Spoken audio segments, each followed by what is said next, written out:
నమస్తే. మీరు చూస్తున్నది నిరీక్షణ న్యూస్. నేను మీ మ్యాజిక్ రాజా. రామగుండంలో రెండేళ్ల కాంగ్రెస్ పాలన విధ్వంసం ప్రజలను భయభ్రాంతులకు గురిచేస్తూ సాగిందని రామగుండం మాజీ ఎమ్మెల్యే బీఆర్ఎస్ జిల్లా అధ్యక్షుడు కోరకంటి చందర్ ఆరోపించారు. గోదావరిఖని ప్రెస్ క్లబ్లో మంగళవారం ఏర్పాటు చేసిన మీడియా సమావేశంలో ఎమ్మెల్యే రాజ్ ఠాకూర్ మకాన్ సింగ్ రెండేళ్ల పాలనపై ఛార్జ్ షీట్ విడుదల చేశారు.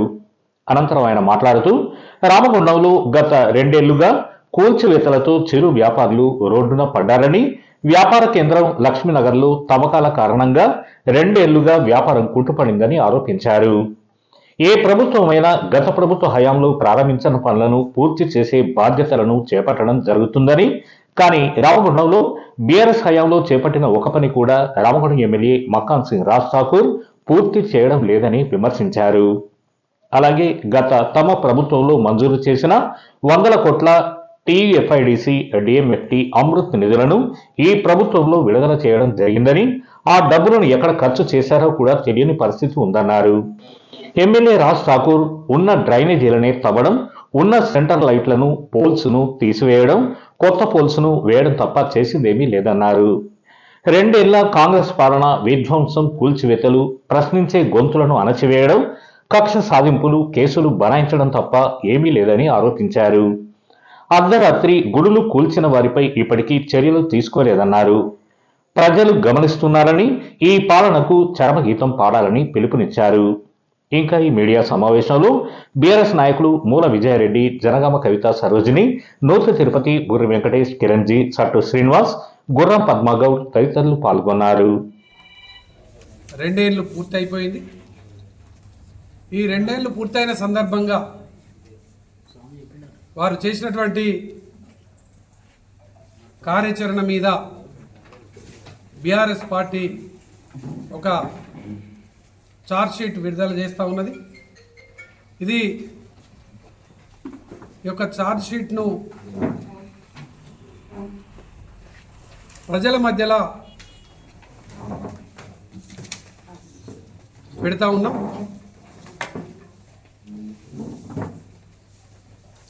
రామగుండం నియోజకవర్గంలో ఈ యొక్క రెండేళ్ల కాలంలో వాళ్ళు ఇచ్చినటువంటి హామీలు నెరవేరలేదు. ఎన్నికల సమయంలో అనేక హామీలు ఇచ్చారు, హామీలు నెరవేర్చలేదు. ఈ రెండేళ్ల కాలంలో హామీలు నెరవేర్చకపోగా ప్రశ్నించినటువంటి వాళ్ళ మీద కేసులు, మాట్లాడితే పరుష పదజాలంతో మాట్లాడి స్థాయికి మించి చిన్న చిన్న వాళ్ళతోని మాట్లాడించడమే పనిగా పెట్టుకున్నాడు రాజ్ ఠాకూర్ మక్కన్ సింగ్. అసలు భవిష్యత్తులో ఈ రామగుండాల్ని ఏం చేస్తాడు అనేటువంటి భయాందోళనలతోని ఎలా ప్రజలు బిక్కుబిక్కుమండి బతుకుతున్నటువంటి పరిస్థితి.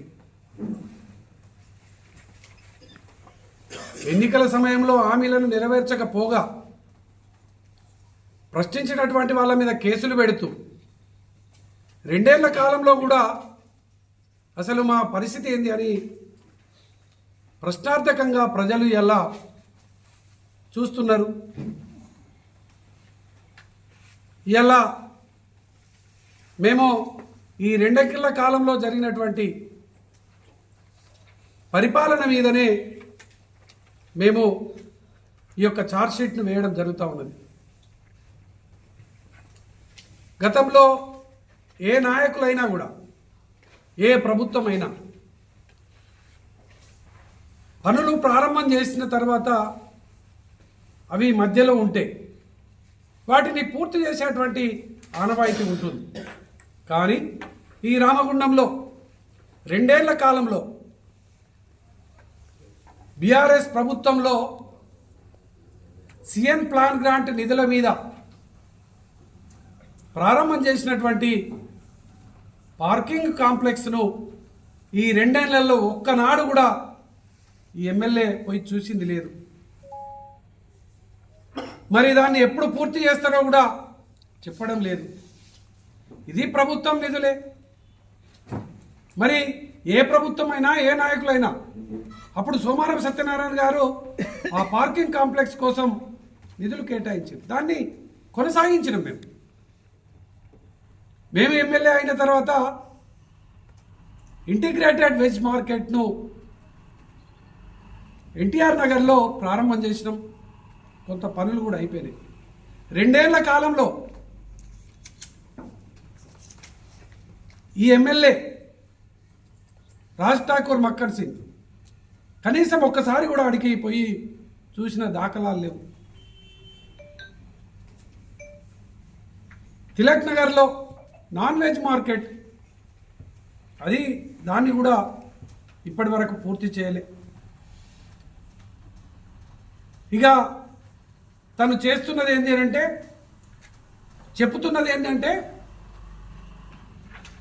ఈ యొక్క బీఆర్ఎస్ హయాంలో టీయూఎఫ్ఐడిసి కింద ఇచ్చినటువంటి 100 కోట్లు మేమే తెచ్చినామని చెప్పుకుంటాను.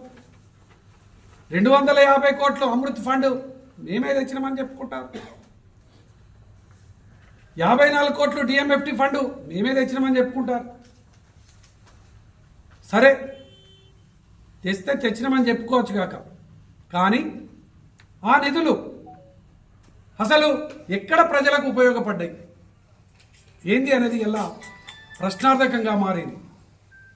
మౌలిక వసతుల కల్పన కోసం మేము డివిజన్ల వారీగా, గ్రామాల వారీగా నిధులను కేటాయించడానికి ఒక ప్రణాళిక చేసినాం. ఆ ప్రణాళికను తీసేసి ఇలా కూల్చివేసుడు, ఇలా అవసరం లైట్లు ఉంటే లైట్లను తీసేసి మళ్ళీ లైట్లు పెట్టుడు, డ్రైనేజ్ ఉంటే ఆ డ్రైనేజీని తీసేసి మళ్ళీ డ్రైనేజ్ వేసుడు,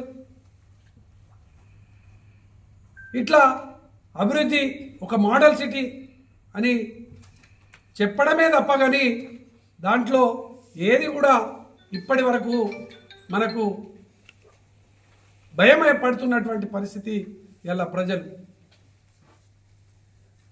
చిరు వ్యాపారస్తులను రోడ్డు మీద పడేసిండ్రు ఎన్టీపీసీలో. ఆ చిరు వ్యాపారస్తులను తీసినప్పుడు మేము ఎన్టీపీసీ మార్కెట్లో మీకు అందరికీ రూములు కట్టిస్తామని అన్నారు. ఎన్టీపీసీ మార్కెట్లో రోజు పోయి గోడ కొడితే వాళ్ళు కేసు పెట్టే పరిస్థితి. అసలు ఇంత అవగాహన రహితంగా ఎందుకు పరిపాలన చేస్తున్నారు? గాంధీ మార్కెట్ కూలగొట్టారు, ఒక్కరికి కూడా అది చేయలేదు. ఓల్డ్ అశోక్ టాకీస్ దగ్గర కూల్చారు, ఒక్కరికి కూడా అది చేయలేదు. లక్ష్మీనగర్లో 2 ఏళ్ల నుండి దుకాణాలు నడవక చిన్న చిన్న వ్యాపారం చేసుకునేటువంటి వాళ్ళు, రెక్కాడితే కానీ డొక్కాడేటువంటి చిరు వ్యాపారస్తులు, చిన్న వ్యాపారస్తులు, దుకాణాలు, చిన్న చిన్న డ్రెస్సెస్, వాళ్ళు ఎవరు కూడా జనాలు రాకుండా రోడ్లు పోయిన నవంబర్లో రోడ్లు తగ్గుతాయి. ఇప్పటి వరకు అతి గతి లేదు. లైట్లు ఉన్న లైట్లను తీసేసి పోల్లను పక్కకేస్తున్నారు.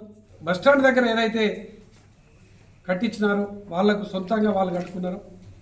ఇక్కడ శివాజీ నగర్, హనుమాన్ నగర్, ఓల్డ్ అశోక్ టాకీస్ దగ్గర ఎవరైతే చిరు వ్యాపారస్తులు నష్టపోయారు వాళ్ళు స్వతహాగా కట్టుకునేటువంటి విధంగా వాళ్ళకు అవకాశం ఇవ్వాలి. కమిషన్ల కోసము ఈ యొక్క ఆలోచన చేయడం కాదు. ప్రత్యేకంగా నేను ఈ సందర్భంగా డిమాండ్ కూడా చేస్తూ ఉన్నాను ఎమ్మెల్యే రాజ్ ఠాకూర్ మక్కర్ సింగ్ గారిని. ఖచ్చితంగా మీకు నిజంగా చిత్తశుద్ధి ఉంటే ఆ యొక్క కట్టడాలను ఆ చిరు వ్యాపారస్తులకు అప్పగించండి. లక్ష్మీనగర్లో ఎవరైతే వ్యాపారాలలో నష్టపోయినరో, ఆ కట్టడాలలో నష్టపోయినరో వాళ్ళకు నష్టపరిహారం ఇప్పించండి. మరి ఇంత విధ్వంసం జరిగింది, ఇన్ని కూల్చివేసేది, ఎవరికైనా ఒక్కరికి ఫలానాకు నష్టపరిహారం ఇచ్చిందని చెప్పండి. ఇచ్చింది ఎవరికైనా? ఎవరికి ఇవ్వలే. ఇవ్వకపోగా ఇంకా భయభ్రాంతులను గురి చేస్తూ, ఇబ్బందులకు గురి చేస్తున్నటువంటి ఈ పరిపాలనకు చరమగీతం పాడాలని నేను ప్రజలను ఈ సందర్భంగా ఈ ఛార్జ్షీట్ ద్వారా విన్నవిస్తా ఉన్నాను. సింగరేణిలో యాజమాన్యం గుర్తించిన బొగ్గు బ్లాకులను సింగరేణికి ఇవ్వకుండా టెండర్ ప్రక్రియ ద్వారా ప్రైవేటు సంస్థలకు ఇస్తే బొగ్గు తవ్వకాలను అడ్డుకుంటామని, సింగరేణి పరిరక్షణ సమితి పేరుతో అన్ని కార్మిక సంఘాలను, రాజకీయ పార్టీలను కోల్బెల్ట్ శాసనసభ్యులతో కలిసి పోరాటాలు, ఉద్యమాలు చేస్తామని Singareni Congress workers union AITUC అధ్యక్షులు వాసిరెడ్డి సీతారామయ్య పేర్కొన్నారు. మంగళవారం స్థానిక ప్రెస్ క్లబ్లో ఏర్పాటు చేసిన మీడియా సమావేశంలో ఆయన మాట్లాడుతూ, కేంద్ర ప్రభుత్వం బొగ్గు బ్లాకులను సింగరేణికి ఇవ్వకుండా టెండర్ ప్రక్రియ ద్వారా అదానీ గ్రూప్, ఏఎంఆర్, మెగా కృష్ణారెడ్డి, రాష్ట్ర ప్రభుత్వంకు చెందిన జెన్కో సంస్థలు టెండర్లో పాల్గొనేందుకు ఫారాలు కొనుగోలు చేశారని ఆరోపించారు. సింగరేణి బొగ్గు బ్లాకులు ప్రైవేటుకు వెళ్తే సింగరేణి మనుగడ కుంటుపడుతుందని, కార్మికులు, అధికారుల భవిష్యత్తు అంధకారంలోకి వెళ్తుందని ఆయన పేర్కొన్నారు. బొగ్గు బ్లాకులు సింగరేణికే దక్కాలంటే కోల్బెల్ట్ ఎమ్మెల్యేలు కేంద్ర, రాష్ట్ర ప్రభుత్వాలపై ఒత్తిడి చేయాలని కోరారు. అదేవిధంగా సింగరేణిలో ఉన్న అన్ని కార్మిక సంఘాలు, రాజకీయ పార్టీలతో సింగరేణి పరిరక్షణ సమితి ఏర్పాటు చేసి విశాఖపట్నం స్టీల్ ప్లాంట్ పరిరక్షణ కోసం అన్ని రాజకీయ పార్టీలు, యూనియన్లు చేసిన పోరాటాల స్ఫూర్తితో సింగరేణిలో ఉద్యమాలు చేయడం వల్ల సింగరేణి మనుగడ కొనసాగుతుందని ఆయన పేర్కొన్నారు. సింగరేణిలో గతంలో కన్నా రాజకీయ జోక్యం పెరిగిందని, సింగరేణి నిధులను కోల్బెల్ట్ ఏరియాలో సిఎస్ఆర్ పనుల కోసం కాకుండా ఆఖరికి ఆటల కోసం కూడా దుర్వినియోగం చేస్తున్నారని దుయ్యబట్టారు. ఇంకా ఈ సమావేశంలో ఏఐటీయూసీ ఉప ప్రధాన కార్యదర్శి మడ్డి అల్లగౌ, సిపిఐ రాష్ట్ర సమితి సభ్యులు Gautam Govardhan, AITUC RG3 branch కార్యదర్శి మందల రామచంద్రారెడ్డి, నాయకులు సిట్ట మల్లికార్జున్, దాసరి శ్రీనివాస్, ఇద్దగిరి రాజు, దాసరి అనిల్, అజీం పాషా, ఆకుల సురేష్, కీర్తిశేఖర్, దేవేందర్ రెడ్డి, బొల్లి శ్రీనివాస్, దొరమండ్ల మల్లయ్య, ఎర్రగొల్ల చిరాలు, ఆఫీస్ కార్యదర్శి తొడుపునూరి రమేష్ కుమార్ తదితరులు పాల్గొన్నారు. సంబంధించినటువంటి మణుగూరు PKOC2 ఎక్స్టెన్షన్ ఏదైతే ఉందో, బ్లాక్ ఎక్స్టెన్షన్, దాన్ని కూడా పెట్టారు. మణుగూరులో ఈ బ్లాక్ కనుక రాకపోతే ఇంకొక 4 సంవత్సరాల తర్వాత మణుగూరు ఏరియా ఉండదు. ఎందుకంటే మిగిలిన అన్నీ కూడా ఆల్మోస్ట్ ఆల్ క్లోజ్ దశకు వచ్చినాయి. 1 సంవత్సరం, 2 సంవత్సరాలు, 3 సంవత్సరాల్లో బంద్ అవుతున్నాయి. ఈ PKOC2 అనేది మాత్రం ఎక్స్టెన్షన్ వస్తే ఇంకో 20 సంవత్సరాలు నడుస్తుంది. దాంట్లో 60 మిలియన్ టన్నుల బొగ్గు ఉంది. సుమారు 607 హెక్టార్లలో ఆ ఓపెన్ కాస్ట్ వస్తుంది. చాలా పెద్ద ఓపెన్ కాస్ట్. అయితే దీన్ని ఇప్పుడు వాళ్ళు యాక్షన్కి పెట్టారు. గతంలో యాక్షన్కి పెట్టినప్పుడు సింగరేణికి సంబంధించి 4 పెట్టారు. గత ప్రభుత్వ నిర్ణయం ఏంటంటే మనం యాక్షన్లో పాల్గొనొద్దని సింగరేణికి చెప్పడం వల్ల, సింగరేణి మేనేజ్మెంట్ పాల్గొనకపోవడం వల్ల 2 బ్లాకులు ప్రైవేట్ వాళ్ళకు పోయినాయి. కోయగూడెం, ఎల్లందు, సత్తుపల్లి, OC3 ఈ 2 కూడా ప్రైవేట్ వాళ్ళకు పోయినాయి. ఇప్పుడు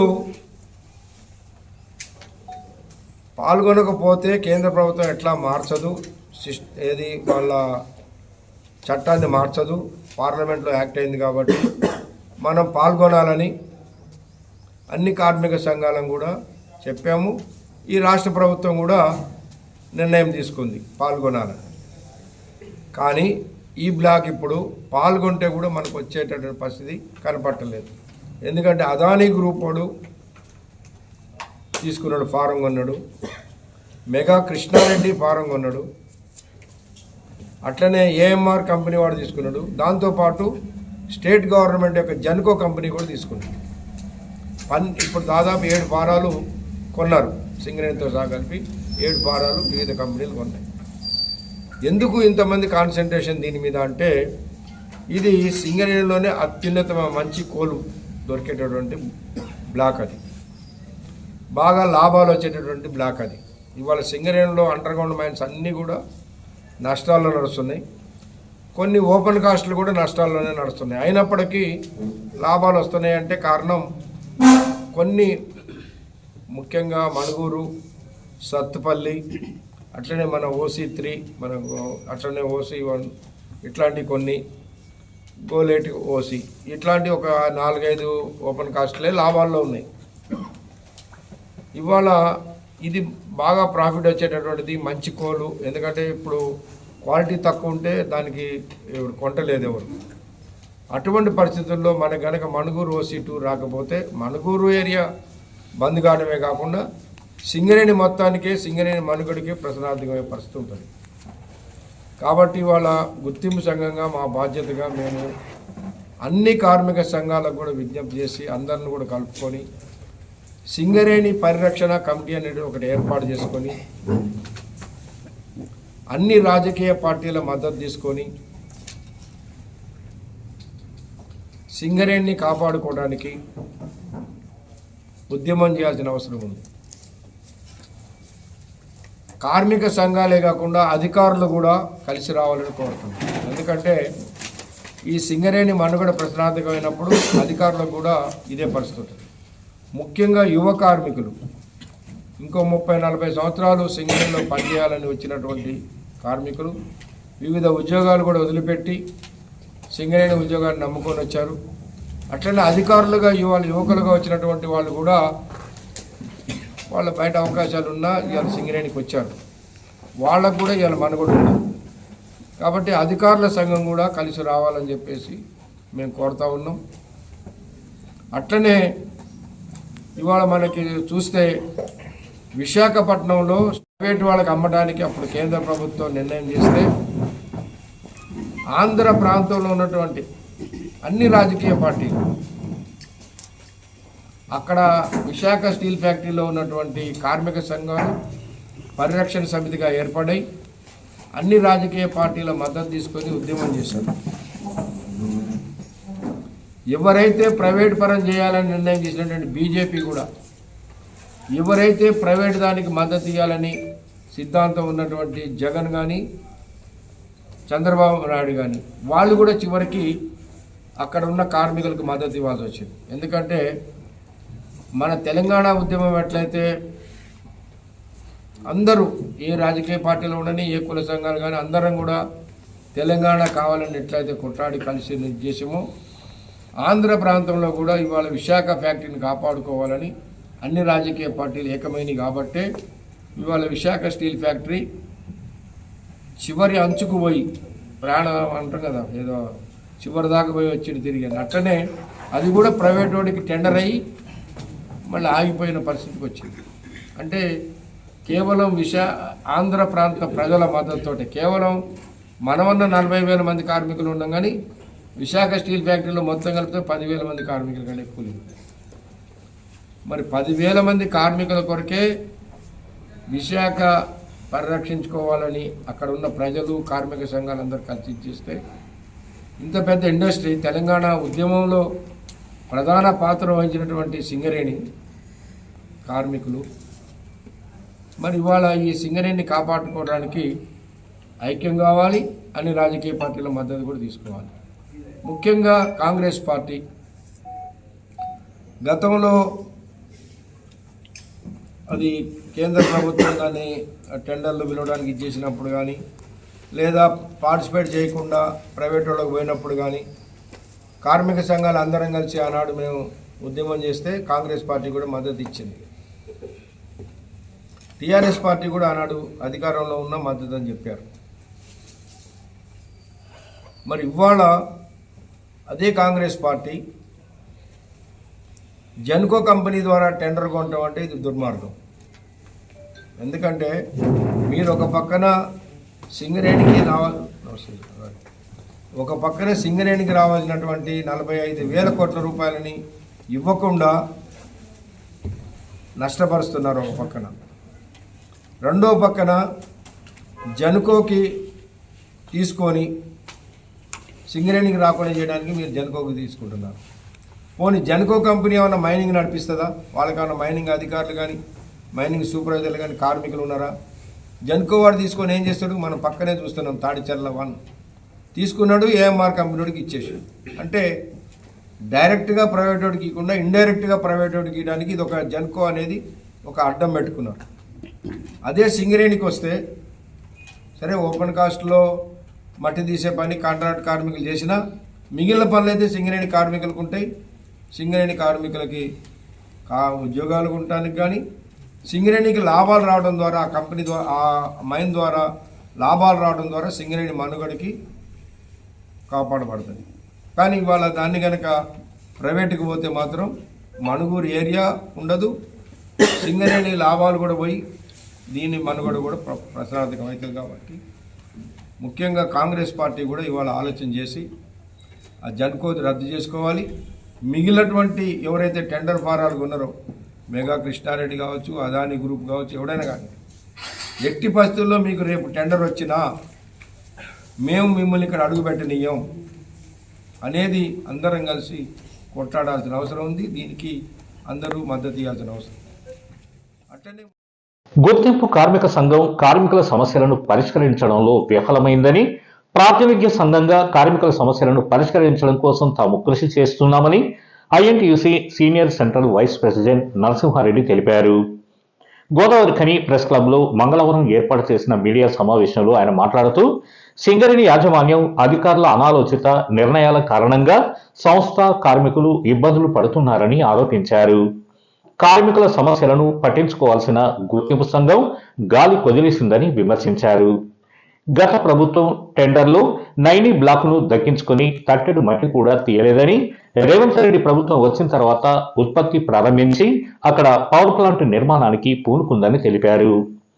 సింగరేణి కార్మికుల సమస్యలపై ఎప్పటికప్పుడు ముఖ్యమంత్రి, ఉప ముఖ్యమంత్రులను కలుస్తూ సమీక్షా సమావేశాలు నిర్వహించడం జరుగుతోందని వెల్లడించారు. సింగరేణిలో మెడికల్ బోర్డును ప్రక్షాళన చేయాలని, 150 మస్టర్ల సర్క్యులర్ను రద్దు చేయాలని, హేతుబద్ధంగా లేని ట్రాన్స్ఫర్ పాలసీని సవరించాలని, పెర్క్స్పై యాజమాన్యమే ఐటీ చెల్లించాలని, మారుపేర్ల సమస్య పరిష్కరించాలని, డిస్మిసల్ కార్మికులకు మరోమారు అవకాశం ఇవ్వాలని డిమాండ్ చేశారు.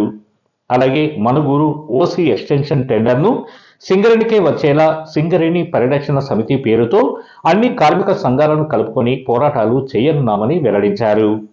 ఇంకా ఈ మీడియా సమావేశంలో నాయకులు కచ్చకాయల సదానందం, టైసన్ శ్రీనివాస్, కృష్ణ, లలితశ్రీ, స్వప్న, నారాయణ, శ్రీనివాస్, మల్లేష్, రవి, వెంకటేశ్వర్లు, రమణారావు, కుమార్, రహీం, రాజేందర్, రాజమౌళి, వెంకటస్వామి తదితరులు పాల్గొన్నారు. ఇప్పుడు సింగరేణి కార్మికుల పరిస్థితి కూడా కొంతమంది ఉన్నతాధికారులు అనుకోండి, అధికారులు అనుకోండి, యాజమాన్యం తీసుకునేటువంటి అనాలోచిత అసందర్భ నిర్ణయాల వల్ల ఈరోజు సింగరేణి కష్టాల్లో పడుతూ ఉంది. అదే రకంగా సింగరేణి కార్మికులు కూడా అనేకమైనటువంటి అవస్థలు పడుతూ ఉన్నారు. ఎందుకంటే మీకు తెలుసు, గత ఎన్నికల్లో 6 ఏరియాల్లో ఐఎన్టీయూసీ గెలిచి 5 ఏరియాల్లో ఏఐటీయూసీ గెలిచిన సంఖ్యాపరంగా కొద్ది తేడాతో ఏఐటీయూసీ ఎక్కువ రావడం మూలాన వాళ్ళు గుర్తింపు కార్మిక సంఘం అయ్యారు. ఐఎన్టీయూసీ ప్రాతినిధ్య సంఘంగా ఈరోజు సింగరేణిలో పనిచేస్తూ ఉంది. గుర్తింపు కార్మిక సంఘం పూర్తిగా కార్మిక సమస్యలను విస్మరించి కనీసం యాజమాన్యాన్ని కూడా ప్రశ్నించేటువంటి పరిస్థితులు లేకుండా వైఫల్యం చెందింది. గత ప్రభుత్వంలో తీసుకున్నటువంటి నిర్ణయాల వల్ల సింగరేణి డెవలప్ కాకుండా, కొత్త బావులు రాకుండా, బొగ్గు బ్లాకుల వేలంలో పాల్గొనకుండా గత ప్రభుత్వం ఆంక్షలు విధిస్తే మేము ప్రజాపాలన, రేవంత్ రెడ్డి గారి పాలన వచ్చిన తర్వాత ఇమీడియట్గా ఐఎన్టీసీ పక్షాన రేవంత్ రెడ్డి గారిని, అదే రకంగా బట్టి విక్రమార్క గారిని కలిసి, కన్సర్న్ మినిస్టర్ డిప్యూటీ సీఎం వారిని కూడా కలిసి తప్పకుండా సింగరేణి ఆక్షన్లో పార్టిసిపేట్ చేయాలా, గోదావరి పరివాహక ప్రాంతంలో వచ్చేటువంటి ప్రతి బొగ్గు బ్లాక్ను కూడా సింగరేణికే వచ్చేలాగా ప్రయత్నం చేయాలా అని చెప్పేసి మా నిర్ణయాన్ని మేము చెబితే రాష్ట్ర ప్రభుత్వం కూడా అదే రకంగా ఆదేశాలు ఇవ్వడం జరిగింది. మా డెలిగేషన్ కేంద్ర బొగ్గు శాఖ మంత్రి అయినటువంటి కిషన్ రెడ్డి గారిని కూడా కలిసాం. వారికి కూడా చెబితే వారు కూడా నేను తెలంగాణ వాడినే కాబట్టి తెలంగాణలో ఉన్న సింగరేణికి నా పూర్తి సహాయ సహకారాలు ఉంటాయని చెప్పేసి కూడా చెప్పడం జరిగింది. ఇప్పుడు కూడా మా నిర్ణయం ఒకటే, ఇక్కడ ఉన్నటువంటి బొగ్గు బ్లాక్ ఏదైనా కూడా తప్పకుండా సింగరేణి ఆక్షన్లో పార్టిసిపేట్ చేయాలా, వీలైతే అలాట్మెంట్ చేయించుకోవాలా, వేరే ఇతర కంపెనీలకు వచ్చేటువంటి అవకాశం లేకుండా సింగరేణి పూర్తిగా బొగ్గు బ్లాకులను తీసుకోవాలని చెప్పేసి ఐఎన్టీయూసీ నిర్ణయం తీసుకుంది. అందులో భాగంగానే గత ప్రభుత్వానికి వచ్చినటువంటి నైనీ బ్లాకు 10 సంవత్సరాలు వాళ్ళు తట్టడి మట్టి కూడా తీయలా. కానీ రేవంత్ రెడ్డి గారి ప్రభుత్వం వచ్చిన తర్వాత ఐఎన్టీసీ మేము వెళ్ళి జనప్రసాద్ గారి నాయకత్వంలో, అదే రకంగా మా సంజీవ్ రెడ్డి గారి నాయకత్వంలో తీసుకువెళ్ళి ముఖ్యమంత్రి గారితో మాట్లాడితే ఆయనే డిప్యూటీ చీఫ్ మినిస్టర్ను ఒరిస్సాకు పంపించి ఆ ముఖ్యమంత్రితో మాట్లాడి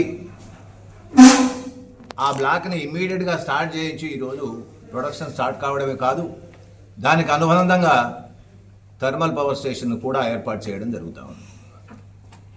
ఇంకా ఇతర రాష్ట్రాలకు కూడా ఆ బొగ్గు రవాణా చేయడానికి ఒప్పందాలు కూడా కుదుర్చుకోవడం జరిగింది. ఇక ఇప్పుడున్నటువంటి అనాలోచిత నిర్ణయాలు ఏంటంటే medical board medical attendance rules పూర్తిగా ప్రక్షాళన చేయాలి. ఎప్పుడో 20 సంవత్సరాల క్రితం నిర్ణయించినటువంటి తారీఫ్లు నిమ్స్ తారీఫ్ అని, ఆ నిమ్స్లో కూడా ఇప్పుడు రేట్లు పెరిగినాయి, అయినా కూడా మనం పెంచలేం. అంతేకాదు పనిచేస్తున్నటువంటి కార్మికుడు, రిటైర్ అయిన కార్మికుడు, ఇవాళ అపాయింట్మెంట్ అయినటువంటి నూతన కార్మికుడు కూడా ఈరోజు మెడికల్ ట్రీట్మెంట్ కోసం చాలా కష్టపడతా ఉన్నారు. కార్మికుని రిఫర్ చేస్తూ ఉన్నారు. రిఫర్ చేసినాక హాస్పిటల్లో అసలు చాలా ఇబ్బందులు పడి డబ్బులు కట్టేటువంటి పరిస్థితి ఉంది. వేల కోట్ల రూపాయలు మనం మెడికల్ బిల్స్ ఇస్తున్నామని చెప్తా ఉన్నారు, సంక్షేమం చూస్తున్నామని చెప్తా ఉన్నారు. కానీ ఏ కార్మికుడు కూడా ట్రీట్మెంట్ విషయంలో సంతృప్తిగా లేడు. మన నిరీక్షణ న్యూస్ను వాచ్ చేయండి, లైక్ చేయండి, సబ్స్క్రైబ్ చేయండి, మీ మిత్రులకు షేర్ చేయండి.